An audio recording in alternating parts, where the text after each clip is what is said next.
Welcome to Java Thread Basics. In this video, we will explore how Java handles a concurrency and a multi-threading, the backbone of responsive and high-performance application.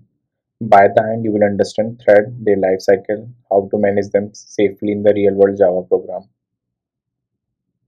Before we start coding, let's clear up one fundamental concept: concurrency versus parallelism.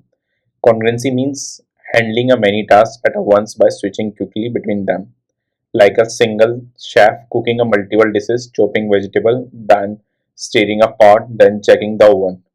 Parallelism, on the other hand, means doing a many things at the same time. Imagine multiple chefs in the kitchen, each working on their own dish simultaneously. In short, concurrency is about structure, parallelism is about execution. Now, what is thread?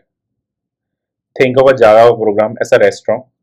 The restaurant itself is the process, has its own memory, kitchen, and staff. Each thread is like a worker, maybe a chef or a waiter, performing a specific task but sharing the same kitchen and ingredients. Thread help us divide our work efficiently, but since they share the same space, coordination becomes crucial to avoid a chaos in the kitchen. Now, let's go to the thread lifecycle.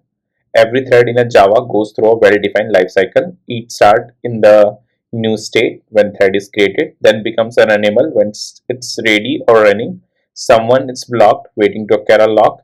It can also enter a waiting state if it's waiting indefinitely for another thread, or time waiting if it's waiting only for limited time. Finally, it moves to terminated once it's completed execution.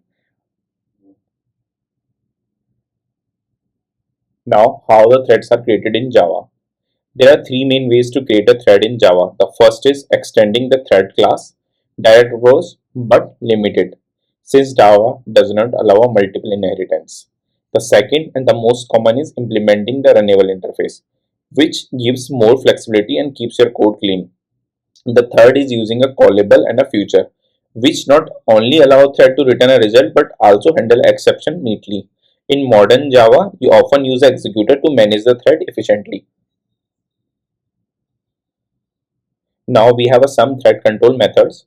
Once the thread are running, you need to way to control them. For controlling, there are a few methods.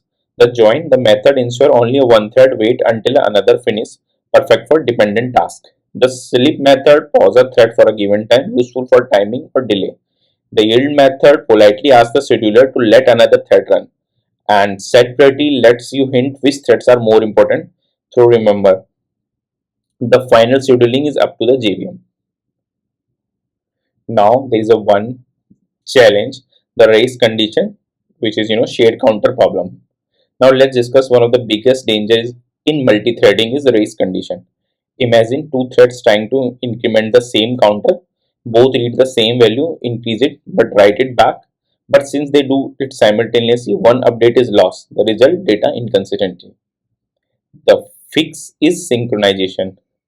By making the incremental method synchronize, only one thread at a time can update the shared variable safely and always work the shared data when multiple threads access it. Now, real life analogy, the restaurant kitchen. Let's revisit our restaurant. Multiple set present threads, each preparing part of the order. Shared ingredients are you shared data. Without a coordination, two chefs might grab the same ingredient at once, leading to errors. Order ticket represent a task or job assigned to a thread in synchronization.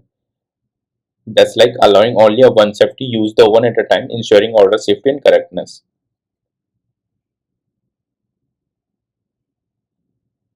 These are key takeaways from this lecture.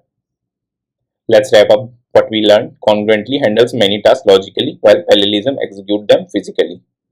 Thread have a life cycle understanding. It helps manage performance debugging. You can create a thread using a thread runnable or a callable based on your needs. And most importantly, always synchronize a shared resource to avoid a race condition.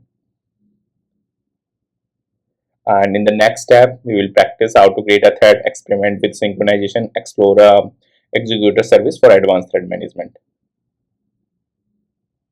Thank you.